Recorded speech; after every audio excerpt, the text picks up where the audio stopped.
Bonjour à tous, bienvenue dans cette pastille Castéropode consacrée aux adaptations Disney, mais surtout et avant tout au dernier film adapté de Disney, Le Chasseur et la Reine des Glaces de Cédric Nicolas Troyan. Oui. Le chasseur, mon cul et mes doigts. Non, mais le chasseur. Redites parce que votre micro n'était pas ouvert. Chasseur, mon cul et mes doigts. Non, même si j'adore l'expression, c'est vrai, mais bon. Mon cul, mes doigts. Déjà, vous le dites mal. Alors, autour de la table, alors tout le monde l'a vu, bien sûr, hein, notamment. Oui. Alors, Bertrand. C'est vachement bien. Alors, on enregistre beaucoup de pastilles dans la soirée. Ce sera la dernière, je pense. Bertrand Amiot est là. Merci, Bertrand. Merci. Nous avons aussi Quentin Pignon. Bonjour, Quentin. Bonjour. Nous avons Elsa Risto. Bonjour, Elsa. Bonjour. Et nous avons aussi Laurent Dubessé. Non, c'est Loïc Adrien. Bonjour. Oui, c'est moi. Comment allez-vous ? Et ça va. Superbe.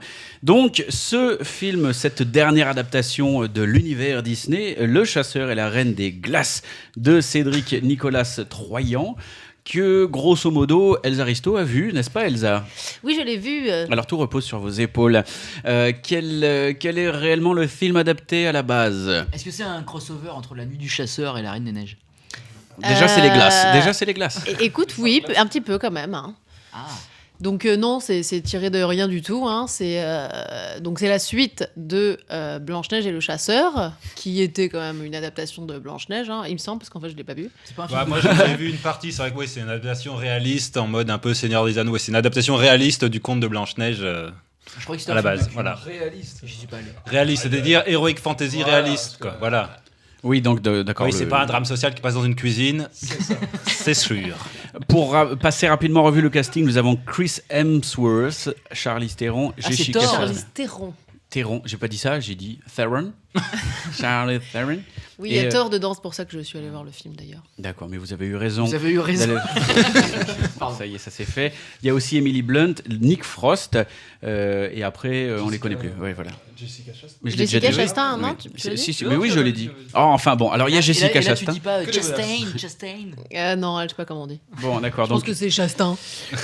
c'est quoi l'histoire en gros par rapport à la première Alors, ce serait difficile à expliquer parce qu'il n'y en a pas vraiment. Ça arrive souvent dans les films en ce moment. Exactement. Mais en fait, ce qu'on peut quand même dire, c'est que c'est une prequel, sequel de Blanche-Neige et le Chasseur, parce que ça se passe et avant et après. Et pas pendant. Et pas pendant, non, c'est vraiment juste avant et après. Ils n'ont pas pu faire pendant parce qu'ils ont tège comme une grosse crotte Kristen Stewart du casting, pour des raisons que vous connaissez tous pas parce que vous ne lisez pas les magazines People. Parce qu'il y a une petite aventure de cul avec le précédent réalisateur. Elle avait trompé Exactement. Robert Pattinson.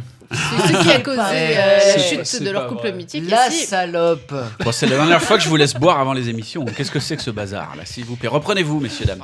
Mais donc du coup, Blanche-Neige n'est pas présente dans le film, mais ce qui est un peu ridicule parce qu'en fait, on voit quand même Blanche-Neige des fois, mais de dos.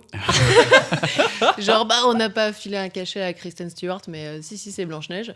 Mhm. Et donc ils font tout pour éluder la question Blanche-Neige, et le personnage principal est le chasseur.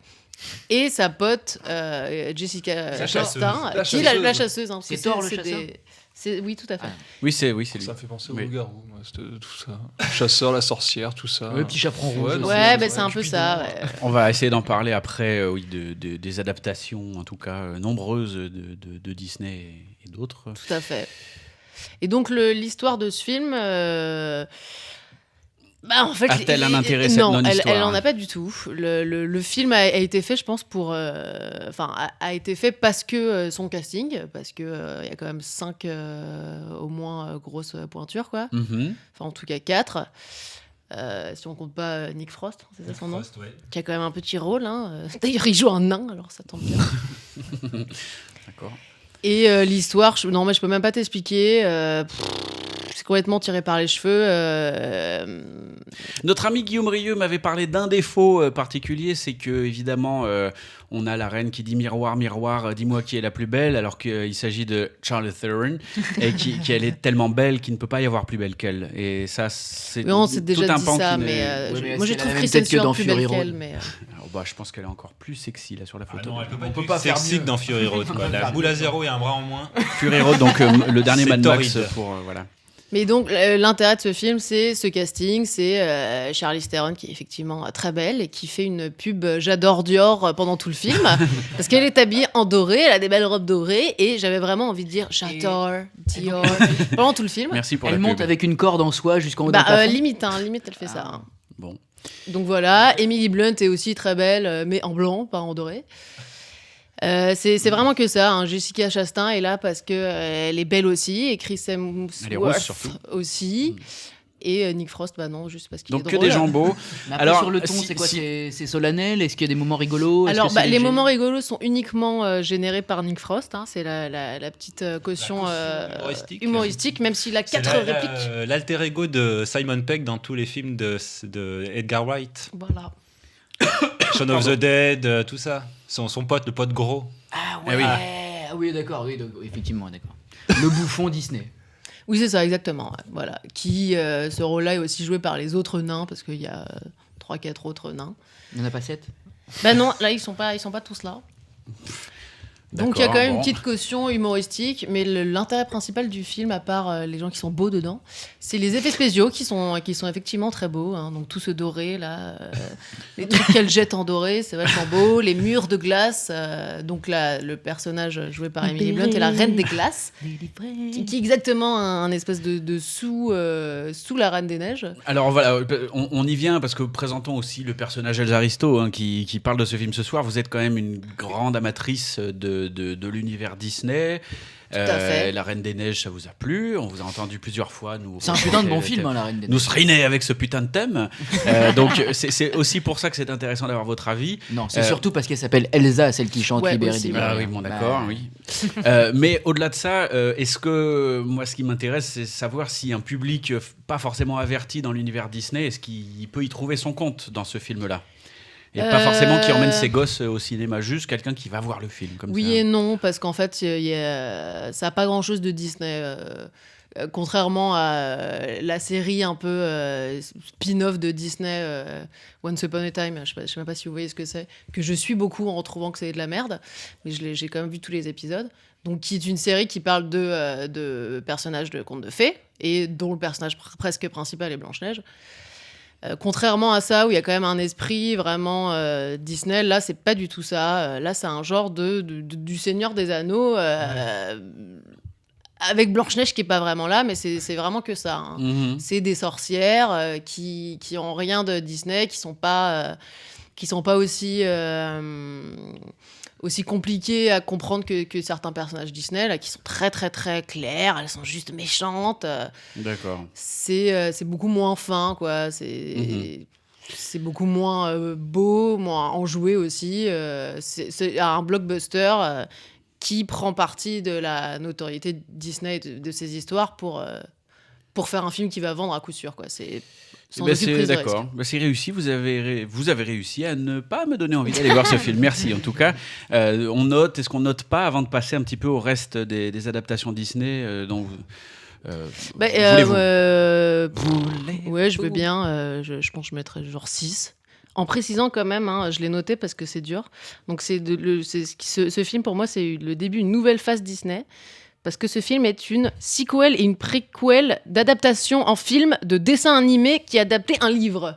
Je trouve ça quand même assez dur. On va toujours plus loin dans le dans fait les de... non-idées, en fait, dans on les va les non-idées, piocher. Oui. dans les Un livre scénarios qui non adaptait une histoire originaux. de tradition orale. En fait, ils changent, plus, ils changent de cible. C'est-à-dire qu'avant, les Disney, dessins animés, c'était pour un public enfant. Et là, on est en mode. On va C'est pas qu'ils changent, c'est qu'ils élargissent. Non, quoi. non, mais là, maintenant, c'est pour les teenagers. C'est pour. On va, Oui, c'est on va ça. faire Ouais, des, c'est ça. on va faire des films en mode Hunger Games et compagnie. Voilà, on va c'est mettre une héroïne. c'est on va le mettre genre young Boom Boom. adulte, ouais, de Voilà. des trucs pour les adolescents. Après, la princesse. C'est pré-ado, c'est pas ado, c'est Oui. pré-ado. C'est C'est genre franchement, de c'est labyrinthe, restreint, c'est c'est genre- 10-12, quoi. C'est 10-12. Non, je pense que c'est plus que c'est 10, non, c'est plus 10-18. Je pense qu'il y a des côtés un peu violents à ce film. Hein. Je pense qu'il doit oui. être interdit au moins de quelque chose quand même. Un Vous gamin voulez de dire 10 qu'à un ans. moment, il y a une dague en émeraude pour tuer le méchant sorcier? Non mais par Non, mais exemple, il y a du sang et tout. tu vois, Elsa, par exemple, une famille va pas aller voir. Enfin, je sais pas, tu vas pas emmener tes enfants voir Blanche-Neige et les 7 samouraïs, quoi. Est-ce Tu que vois. vous emmèneriez, Non, est-ce que vous mais emmèneriez, sérieusement, est-ce que vous emmèneriez votre fils voir Bambi, par exemple? Non, c'est pas évident non plus. Bah si, attends, bon, C'est vachement dur, bien. Bambi, c'est dur. Vous vous moquez pas, c'est le premier film que j'ai vu au cinéma, j'avais j'avais 4 ans, je ne m'en souviens pas du tout. Ouais, et ben vous êtes perturbé à cause de ce film, Bah, mais vous ne le certainement. savez pas. Regardez-vous.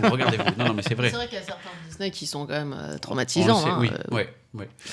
Et donc, alors justement, donc si on veut embrayer un petit peu sur les dernières productions, en tout cas les dernières adaptations de l'univers Ce qu'il Disney. faut dire, c'est qu'ils sont en ce moment en train de réadapter tous leurs dessins animés en live grâce aux technologies de maintenant motion capture et tout. On peut faire parler les animaux qui ont l'air d'être des vrais animaux. Donc ça a été fait dans le livre de la jungle, je ne l'ai pas vu, peut-être que C'est extrêmement bien fait. hein. Les c'est animaux très qui bien parlent fait. sont très très très bien Alors, faits. en fait, surtout, c'est moi, ça me fait penser à. Enfin, pardon, je joue avec ça. Oui. En fait, surtout, moi, je me dis, c'est la pauvreté, en fait, des studios hollywoodiens. Ils savent plus quoi inventer. Alors, ils se disent, bon, on prend aucune prise. On enfonce un peu des portes ouvertes là, quand Non, mais même. si, hein. c'est genre. Oui, on voilà, prend ça fait aucune 30 ans prise qu'on de dit ça. risque. Allez, on va reprendre des films ou des livres qui ont bien marché. Et hop, on le réadapte un peu à la sauce Oui, c'est ça. d'aujourd'hui. Alors, mais c'est même Ok, pas quel- Essayons d'aller c'est quoi l'intérêt, un en petit fait peu plus loin dans le discours. On enfonce des portes ouvertes. J'ai regardé Cendrillon, alors effectivement, j'ai regardé le Cendrillon de Kenneth Branagh qui est sorti il y a un an, et c'est clairement pour moi une volonté qui n'est pas d'avoir un succès immédiat. Pour moi, ce que j'ai vu, c'est Disney qui refait un classique qui va rester, que les enfants vont acheter en DVD dans 10 ans, dans 15 ans. Je pense que le but commercial, c'est ça, c'est que les gamins qui auront 5 ans dans 10 ans, leurs parents vont acheter. vont leur- D'accord, vont alors leur- le débat vire vont sur la leur- Madeleine de Proust après. parce Non, que- c'est pas ça que je veux dire. Ça va pas devenir un classique, genre, Non, arrête, mais Cendrillon, c'est c'est pas au non, niveau, mais c'est pas c'est à pas oublier niveau. de suite. C'est quoi. pas ça que je veux dire, c'est que Cendrillon, qui est un classique du conte de fées, les parents qui montrent des films à leurs gamins montraient le dessin animé de Cendrillon. Dans 10 ans, ils achèteront le dernier film qui a Non, été fait. je pense parce- pas. Allez savoir, c'est pas sûr. Non, mais Je pense je pas dis que- pas que c'est ça qui va se passer, je pense que c'est la stratégie commerciale. Je pense que ça en fait partie. Ils sont en train de refaire. Eh ben c'est des cons. Dans Cendrillon. Mais nous, on a vu Cendrillon. Cendrillon, c'est sorti en quelle année, quoi Cendrillon, c'est sorti dans les années. Cendrillon, c'est 46. si Bah je ne voilà, me trompe et pas. nous, on le regarde comme si c'était sorti. Non, je dis des conneries en plus. Bon, alors, Il y a vous dites des 10 ans conneries. et que. Regardez. C'était hyper récent. Non, c'est années 50, quoi, un truc comme ça. C'est vers On les années continue de 50, parler meublé. 60, je Meublé, dirais. meublé, 60, meublé, peut-être meublé, 60. meublé, quand même vieux. meublé. Bref, on s'en fout. Meublé. Non, mais tout ça pour dire que 1900. les adaptations Disney qui a pris qui a fait le parti pris d'adapter plein de contes de fées, les contes de Grimm, etc. En dessin animé dans les années 50, c'était très respectable. Et d'ailleurs, dans ces contes de fées, ils ont inventé tout leur schéma. 1950. 1950, Ouais, tous leurs trucs qui sont devenus des archétypes, c'est-à-dire le bouffon, le personnage qui aide, l'adjuvant, donc le personnage qui aide, qui est bouffon, le méchant qui fait très peur, qui est très maigre, et son homme de main qui est un bouffon aussi méchant mais drôle, qui parfois peut devenir gentil. Tout ça, ils l'ont inventé. Le perroquet dans Aladdin. Tout ça n'existait pas. Mais là, il parlait Ah, mais d'Aladin, en fait. hein. Attends. Ça marche que pour Aladin. Mais absolument pas, bordel, ça marche pas. Mais non, ça marche pour plein d'autres films. Vous rigolez ou quoi? Vous rigolez ou quoi? Dans le Royaume, vous avez ça, vous avez. Voilà. Alors voilà, il n'y a pas de bouffon méchant, mais un peu gentil. Si, il y a les hyènes. Il y a les hyènes. Elles sont jamais gentilles, mais elles Mais sont elles sont rigolotes, bouffonnes. c'est des bouffonnes méchantes. Bah oui, c'est des bouffonnes méchantes. Bon, bref, tous ces trucs-là qui sont devenus des clichés pour nous n'existaient pas, c'est Disney qui les a inventés. Et là, moi, quand j'ai vu que Cendrillon, mais quand j'ai vu Cendrillon, si vous voulez, on a l'impression de voir le conte qu'on lit quand on a 5 ans, en version on a 5 ans, c'est-à-dire il y a des paillettes, la chaussure de verre, vous connaissez cette histoire-là, la chaussure de verre qui est vert, V-A-I-R, Oui, qui ça, est voilà. oui, oui, Et ben dans le film, c'est une glace chou, donc c'est une chaussure en verre qui se casse. C'est marrant comme parce du que je me suis verre. toujours demandé pourquoi le jeu de Et mots donc, ne ils font marchait ces- qu'en français. Et donc d'ailleurs. ils tombent dans, enfin, ils ont fait finalement l'adaptation ultra classique qu'ils n'avaient pas faite en dessin animé et qui finalement n'a aucun intérêt parce que c'est niant du début à la fin. Le prince, on le voit, on se dit mais c'est pas possible, c'est pas lui le prince. Ça peut pas être lui avec ses cheveux et ses yeux bleus et son sourire à quoi fraîche. C'est pas possible que ça soit lui. Et ben si, c'est lui le prince. Mais par contre, c'est une adaptation. Je pense que c'est un parti pris aussi. C'est une adaptation hyper fidèle au conte d'origine. C'est pas que hyper fidèle, c'est aussi mal fait, en fait. C'est Bah, mal Cendrillon, écrit, c'est pas mal fait, réalisé. C'est juste que c'est chiant quand Ah on si, n'aime pas si, le si, gnangnan, mais c'est hyper fidèle au conte d'origine. ça très, Les très 7 mal fait, mercenaires, là, c'est absolument pas fidèle au conte d'origine, quoi. Mais non, mais je veux dire, Est-ce qu'on change de registre là, non Là, quand même, Blanche-Neige, J'étais en train les de mecs, parler en des fait, adaptations, c'est un truc différent. parce qu'ils ont fait le livre de la jungle, ils ont fait Cendrillon, et ils vont en faire d'autres derrière qui sont les reprises. Pour une précision, Blanche-Neige, c'est une adaptation qui, du coup, comme disait Bertrand, est un peu arrive à se décaler du conte original, mais du coup, ça fait pas c'est pas produit par Disney, c'est autre chose. Donc, le livre de la jungle, les Alice de Tim Burton et le nouveau qui va sortir, ça c'est produit directement par Disney et ils sont en train du coup d'installer tout un univers, de refaire tous leurs dessins animés en live avec une vraie fidélité, même si ça peut se décaler de temps en temps, mais les deux Blanche-Neige c'est fait par un autre studio, c'est pas Disney, donc c'est un peu une logique différente, même si c'est dans la logique d'adaptation. Disney ont plus ou moins les droits sur ces trucs-là, pour moi ça rentre un peu là-dedans quand même. Ouais, mais en fait, ils ont les droits. Elle s'appelle Blanche-Neige vraiment ou pas?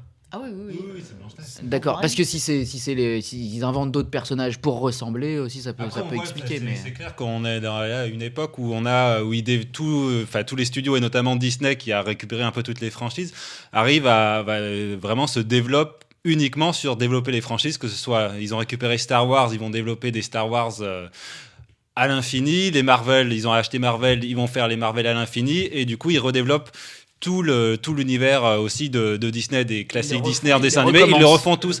Et toujours dans le même schéma. Et après, le problème, c'est que esthétiquement, l'adaptation Oui. de Cendrillon, ça n'a rien à voir avec ce que faisait Disney avant. Non, mais bien sûr. Mais Alors, par contre, si tu c'est vas dans une au-delà, imagerie, on a si tu l'impression vas d'avoir au-delà vu ça de 100 000 l'esthétique. fois. Donc parce que attendez, c'est qu'est-ce une qu'on essaie de imagerie, trouver là? Quelle est la stratégie des studios hollywoodiens? Pourquoi font-ils ça? Et vous, votre réponse, c'est c'est clair. de pourquoi reposer font-ils de ça? nouvelles références pour continuer de Loïc phagocyter était les en train nouvelles. d'expliquer que c'est la nouvelle logique. On a ça chez Marvel. Marvel, pour renaître de ses cendres, j'ai vu le documentaire que vous nous avez envoyé. Il y a un super documentaire sur ça, qu'ils étaient en train de se casser la gueule sur les comics. Et il y a quelqu'un, ils étaient plusieurs, ils se sont dit finalement la richesse de Marvel, c'est la marque déposée qu'on a sur des personnages.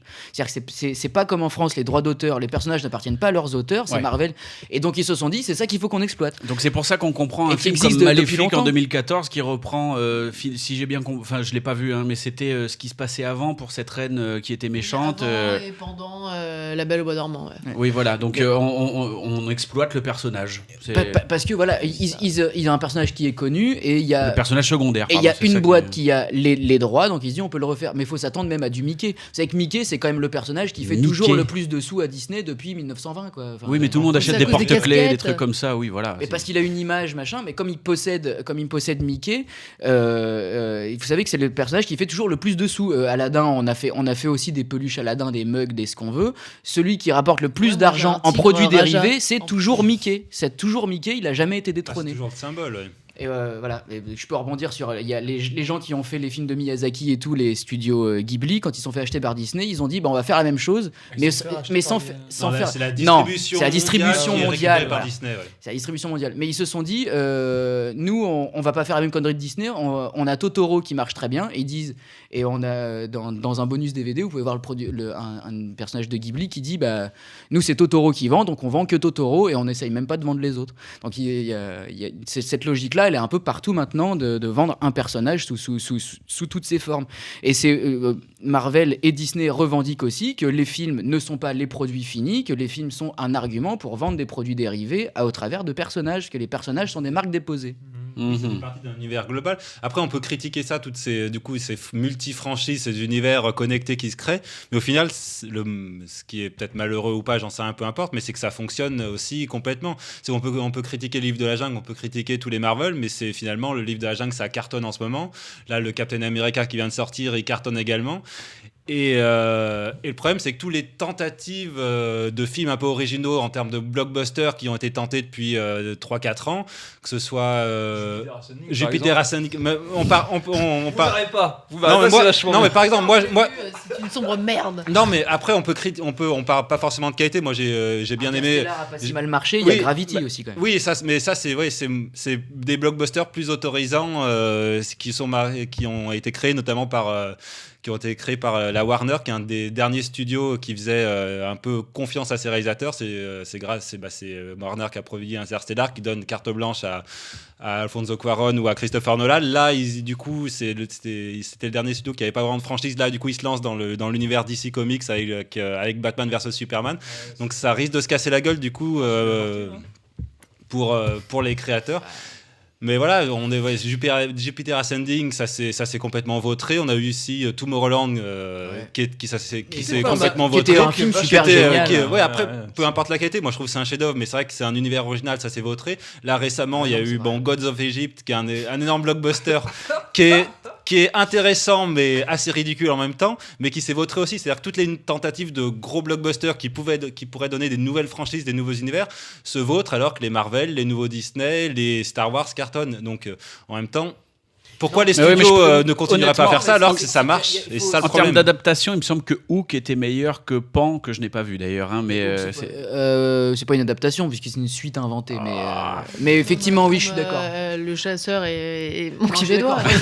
Je suis d'accord avec vous. Moi, j'aime beaucoup quand un réalisateur ou n'importe qui va s'approprier un conte et inventer une suite ou inventer quelque chose dans l'univers où le personnage à un autre moment de sa vie. Ça, je trouve ça pour plus ça qu'on intéressant peut- que de refaire vraiment le conte. C'est pour ça que je compte T'as sur. toujours des visions différentes. Le livre de la jungle, par exemple, il a vraiment, il y a quelque chose d'intéressant de le voir. C'est une autre facette du dessin animé, même mais si moi, ça ça suit m'intéresse quand pas même une autre pas mal. facette. Je préfère découvrir autre chose qu'une autre facette d'un mec que j'ai. En plus, je l'ai regardé 20 fois quand j'étais gamin. Le livre de la jungle, j'ai pas envie de revoir, même si c'est Oui, une mais autre alors, facette. Dans ce cas-là, Mais- on parle, ça compte Mais- pour toutes les adaptations, les prequels, Mais les exactement, sequels, mais je suis en train de- oui, je- il y a l'affect qui Je rentre suis en en fait train dans de parler le de toutes débat. les adaptations et de tous les trucs. Mais je pense que si je joue là-dedans, c'est on est quand même dans une société maintenant qui est avec Facebook, etc. machin. Il y a énormément de sites qui parlent de ça, énormément de groupes, etc. Et donc du coup, les studios ont saisi ça, que les gens se saisissaient des trucs qu'ils connaissaient et que du coup, même si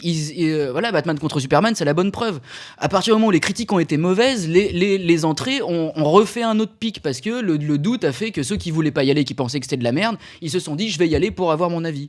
Et je pense qu'il y a aussi une stratégie commerciale de ça, c'est-à-dire qu'on est dans un personnage qui est connu, qui fait débat, les gens ils en parlent sur les sites, donc on va refaire un film et ils vont y aller le voir, ne serait-ce que pour en parler. Et du coup, presque on s'en fout si c'est nul le film. Et c'est là que je trouve que c'est dommage. C'est que du coup, il y a Batman, presque Superman- plus de volonté de faire un bon film. C'est juste de faire un film qui va marcher parce que c'est un personnage connu. Et c'est ça que moi je trouve ça dommage. C'est un peu chiant. On est clairement, je sais pas, j'avais lu je sais plus sur quel site internet le terme de cinéma doudou. C'est-à-dire c'est complètement ça, c'est qu'on veut se retrouver dans des films qu'on a aimé il y a 15 ans. Le Star Wars, c'était exactement ça. Le nouveau Terminator, c'était exactement ça. On a toutes les franchises, j'en avais 2-3 en tête. Peut-être même Mad Max. allez savoir. Mad Max, du coup, ça avait l'intelligence de remixer son univers et de zapper des trucs. Donc c'était un peu le contre-exemple, mais après on peut le placer dans ça faisait 15 ans qu'il voulait dans le cette faire et chose. qu'il n'y Oui, arrivait oui, pas. oui, C'est oui. difficile. Et après, c'est la seule franchise qui a été reprise par son créateur par rapport à Ouais. toutes les autres. C'est vrai. Parce que même, c'est vrai que si on compare Star Wars, peut-être on peut détester les Star Wars de George Lucas, mais au moins, ils étaient originaux, ils apportaient des trucs qui étaient très mauvais, mais ils apportaient des trucs par rapport au film de J.J. Abrams, qui étaient juste dans la redite et dans faire plaisir aux spectateurs. Il y a Harrison Ford qui débarque, on est content et c'est super. Bien, alors avant de se quitter, un petit tour de table sur vos Madeleines de Proust en Disney. Je voudrais savoir la vôtre, Bertrand. Bon alors ok, réfléchissez. C'est-à-dire, définissez votre question, s'il vous plaît. Précisez. Ouais, votre Disney doudou, en gros, c'est ça la définition. Celui auquel il ne faudrait pas toucher, celui qui ne sera jamais vraiment bien adapté, jamais vraiment bien refait, celui qui est intouchable. J'ai jamais trop. Je fais ça pour vous, les auditeurs, vous connaissent un petit peu mieux tous, chacun. Non, moi j'ai jamais trop regardé de Disney étant enfant, enfin, je les ai pas tous très vus, donc je les ai vus une ou deux fois. Mais non, juste pour parler, j'ai un Disney que j'avais jamais vu, que j'ai vu pour la première fois il y a 3-4 ans, qui m'a fait halluciner, c'est Alice au Pays des Merveilles, qui est un délire total que j'ai vu du coup à 25 ans, alors que j'avais jamais vu avant, et c'est assez hallucinant de voir ce film maintenant. C'est un délire complet, et c'est vrai que c'est assez hallucinant de voir ça. Voilà, donc voilà. Si je conseille un Disney, je conseillerais Alice au Pays des Merveilles, modestement. Elsa, Moi, je dirais Aladdin, incontestablement. D'ailleurs, je pense en que français ça... En français, votre Madeleine de Proust est en français. Comment ça? Bah, vous l'avez regardé, vous Je le l'ai connaissez regardé par cœur en français. Ah bah, je peux même parce te que- faire les 15 premières minutes avec tous les Parce que le personnages doublage est confondus. génial, parce que Et en parlant d'Aladin, je vous conseille Le Voleur et le Cordonnier, où Disney a tout pompé sur ce film pour faire Aladdin. Aladdin est très bien, ça n'empêche pas, mais Le Voleur et le Cordonnier, on avait fait un article il y a quelques mois sur les Castéropodes, c'est exactement la même histoire, les mêmes personnages, les mêmes rapports entre les personnages, le même... Je vous conseille aussi donc, Les Aventures voilà. du Prince Ahmed, qui est un film muet, et il y a énormément de Voilà. personnages physiquement et de scènes qui sont calqués dans Je la vous conseille dans aussi Aladdin. Tarim le Brave contre les meilleurs effets. Ouais, mais ça a été fait après. Et Tara met le chaudron magique aussi, un putain de chef-d'œuvre. Eh ben, je l'ai jamais vu. Je Ça l'avais fait en en grave. cassette Ah ouais, audio. ouais, ça- Je le connais par cœur en cassette audio. Ouais. Mais est-ce que jamais c'est vu un en Disney film. Mais moi non Je plus. l'ai. Taram et le chaudron C'est magique. rigolo, ça. Ah oui, Oui. super Eh bien. ben voilà, ma Madeleine de Proust, c'est le Taram et Chaudron Magique. Alors, t'as un Bravo. problème, toi. Moi, j'ai flippé pendant toute la séance. Taram et le chaudron magique, J'ai regardé il le est- film sous les sièges tellement j'avais peur. Et Bon. c'est pour Bah, ça si que- vous aviez apprécié fallait voir ça Taram, au cinéma. vous auriez Mais apprécié c'est pour ça que Taram. Tim Burton a quitté Disney parce qu'il a fait il a bossé sur ce film qui a fait trop flipper les enfants. Chérie. Oui, je voulais juste, Pardon. rajouter pour Aladdin que en plus l'intérêt c'est je pense que faire une adaptation d'Aladdin c'est un petit peu chaud donc c'est pas tout de suite qu'ils vont la faire quoi. Oui. Oh, ah oui, c'est chaud. Voire jamais. Je sais pas, à mon avis, dans Once Upon a Time, encore super référence, il n'apparaît jamais. C'est un des rares personnages qui n'apparaît pas. Je pense que c'est très compliqué. Ils ont quand même fait Aladdin avec Kev Adams. Je veux dire, bon, peut-être Oui. que, peut-être que, Ah oui, peut-être que non, Disney c'est- s'est dit, bon, Oui. on va peut-être pas refaire. Voilà. Et vu- Ah ouais, non, mais je parle, c'est vraiment chaud, même quoi. pas dans mon esprit. Il peut faire la même chose avec Michael Serra. Et d'ailleurs, ça a peut cartonné marcher. Aladdin, du coup, ils ont prévu le 2 qui Non. s'appelle Aladdin 2. et ça, c'est pas, Arrête, c'est pas une blague sérieusement. de merde. Non, sérieusement, c'est vrai. C'est pas c'est possible. Kevin Adams qui a dit ça, peut-être que du coup, il a de la. Mais, La vôtre, Quentin Pignot, votre Madeleine Non, de Proust. Non, je pense que ce qui est compliqué, c'est qu'ils ont fait essentiellement des contes de Grimm, des contes anglo-saxons, et que Aladdin, c'est un conte du Moyen-Orient. Enfin, c'est plusieurs contes du Moyen-Orient. Oui, puis il y a Et un qui- univers c'est- quand même très compliqué. c'est à un peu- refaire c'est un peu bien, risqué de mixer les deux, quoi. costumes, ça peut vite faire con. Je pense que c'est chaud quand même. Oh non, je pense que c'est très facile à faire. Techniquement, c'est facile à faire. Aladdin, ça sera difficile à adapter. Je résume Aladdin, rapidement. Pour moi, ça serait difficile à adapter parce que ces costumes peuvent vite faire con, parce que l'univers, les décors, je sais pas, j'imagine pas du tout ça en film. Je pense qu'on a toutes les techniques pour le faire, c'est totalement faisable. Faut regarder le Cendrillon, enfin tout est en 3D de toute façon, que Mais ce je soit le pense que château. il sera pas fait tout de suite, quoi, à mon avis. Bon. Ça Non, sera après- genre vers la après- fin quand il n'y aura vraiment plus rien d'autre. Après qu'il soit un peu frileux, ça c'est possible, ouais. Alors moi, Quentin, votre Madeleine de moi, Proust ma à Madeleine vous. de Proust. Moi, j'ai Aladdin que j'ai regardé beaucoup, mais mes Madeleines de Proust Disney, c'est Merlin l'Enchanteur Ah oui. et Robin des Bois, parce qu'il y a des super chansons, que c'est un peu révolutionnaire. Bah, j'en mets deux, genre rien à foutre. Ok, bon, Parce j'arrête. que Robin des Bois, c'est un mec qui se rebelle, il veut niquer les riches pour nourrir les pauvres. Il y en a déjà 8 des Robins des Pour Bois, niquer- mec. pour Choisis niquer- un truc qui a pas déjà été fait. Il y a Bah, on 8 me demande Robins ma des Madeleine de Bois. Proust, je donne ma Madeleine Bah de oui, Proust. bien sûr, oui. merde. Non, mais alors, en attendez, fonction de je vous demande pas Je vous si elle parle sera de- je vous adaptable. parle À de- chaque fois, vous commencez à m'agacer. Je vous parle de l'Aladin de Merlin. Madeleine de Proust, de mon Disney, d'un de mes Disney préférés. Merlin l'Enchanteur. Est-ce que vous et, allez nous faire Aladdin. Pellinor Et vous allez n'allez nous pas faire me dire que Pellinor ou Merlin pas ça a été fait parce que je chie Bon, sur les adaptations qui allez, ont été ok. faites depuis le dessin animé parce que c'était vraiment tout pourri. Merci, Quentin. Vous avez Oui, le temps de ouais. réfléchir, Bertrand, à votre Madeleine de Proust. Alors, c'est En laquelle fait, j'en avais une, mais là, j'ai changé en cours de route et ça me paraît évidente. C'est Fantasia. Oh, j'allais la faire en blague, j'allais dire Fantasia. Non, je déconne. Ok, Ah d'accord. ok. non, Ça, où il y a pas d'histoire ah là du là, tout et c'est un tout, chef-d'œuvre ce film. C'est Non, génial. bon, d'accord. C'est vrai. Moi, c'est un film qui m'a. Non, mais on va avoir du mal à non, cracher ça- dessus parce qu'on va passer pour des hérétiques. C'est- Alors, moi, vous c'est êtes un- moi, c'est un- pénible. Vous êtes pénible. Mais non, mais Vous êtes c'est pénible. un film qui m'a marqué, qui Non, qui mais, ça serait pas de la musique classique, je dis pas avec Beyoncé Oh peut-être. non, mais c'est là, pas de la musique franchement- classique. Franchement, on non. s'emmerde. Non, c'est pas vrai. On peut pas dire ça. C'est vrai que c'est beau, mais quand on est gamin, c'est chiant. Excusez-moi. C'est Enfin, un je suis film pas de d'accord. fiction, ça raconte pas d'histoire, donc c'est chiant. Non, mais Après, c'est c'est vachement à bien. partir de ce film, du coup, il a fait c'était le 4e film Disney. Alors, je pourrais pas vous dire les 3 premiers. Il y a Blanche-Neige, il y a Pinocchio et Bambi. Et du coup, Bambi, c'était ouais. le 4e. C'était vraiment là où Walt Disney était vraiment impliqué dans les films. Il a eu l'impression d'un peu tout faire avec ces 4 films. Et c'est à partir de ce film où il a commencé à se détacher un peu de la production de films. Et il s'est mis au train miniature. Et après. Suite au train miniature, il s'est mis à Disneyland et c'est vraiment du coup les 4 premiers qui sont les 4 chefs-d'œuvre, où il a réussi à chaque fois à innover. Et après, il s'est détaché créativement pour créer plus des parcs à thème. Et Disney, les films se sont développés de manière un peu plus autonome, donc plus produits et plus pensés studio et moins avec l'aval du Et créateur Walt Jeanne, Disney. quand les pirates des Caraïbes se détraquent, les pirates ne dévorent pas les touristes. D'ailleurs, dans les Madeleine de Proust, C'est une réplique de Jurassic Park pour ceux qui n'avaient pas compris. qui est une réplique en français de notre ami Richard Darbois. ok, bah écoutez, moi je peux peut-être parler Non. mes Madeleine de Proust aussi. Bah si, j'ai quand même vos chapitres. Alors, Moi, Comment j'ai fini la mienne, Singulier. si je peux me permettre. Comment Votre Madeleine de Proust. Ma Madeleine de Proust. Robin des Bois et Merlin l'Enchanteur, parce qu'il y en a un qui nique les riches pour nourrir les pauvres, et l'autre, il apprend vole le les savoir pauvres pour, scientifique à un pauvre gars du Moyen-Âge. qui On a comprend déjà rien. fait une pastille sur François Oui, mais Ruffin on n'a tout pas à l'heure, dit, on va pas revenir dessus. Voilà. Je crois quand même que je vais rejoindre Et la Loïc chanson, sur elle Alice est au Pays des Merveilles, tout simplement parce que c'est un film auquel je ne comprenais rien quand j'étais petit et c'est celui qui a le plus suscité ma curiosité. C'est vrai qu'à chaque fois il m'angoissait, alors je devais avoir un côté pervers, mais je le re-regardais dans l'espoir de saisir un petit peu qui étaient ces personnages, et il y avait vraiment un côté à la fois flippant et attachant. Vous Et comprenez quelque chose maintenant vous non, mais on peut y voir des rapports psychanalytiques, des choses comme ça. Voilà, c'est peut-être ça qu'on comprend aujourd'hui. Mais ces personnages, à la fois ce dodo là, avec son gros bec qui est gentil, mais en même temps pas très sympa.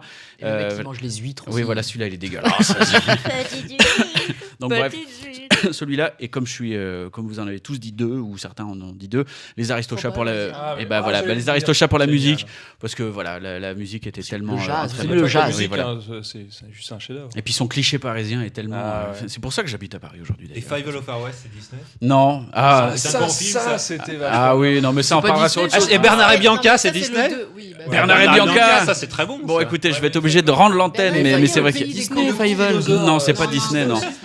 Fievel et le Nouveau Monde, surtout le premier était formidable. Oui, non, le deuxième était tout. Et Brisby et le secret de Nîmes aussi. Enfin bref. C'est on- Kirikou.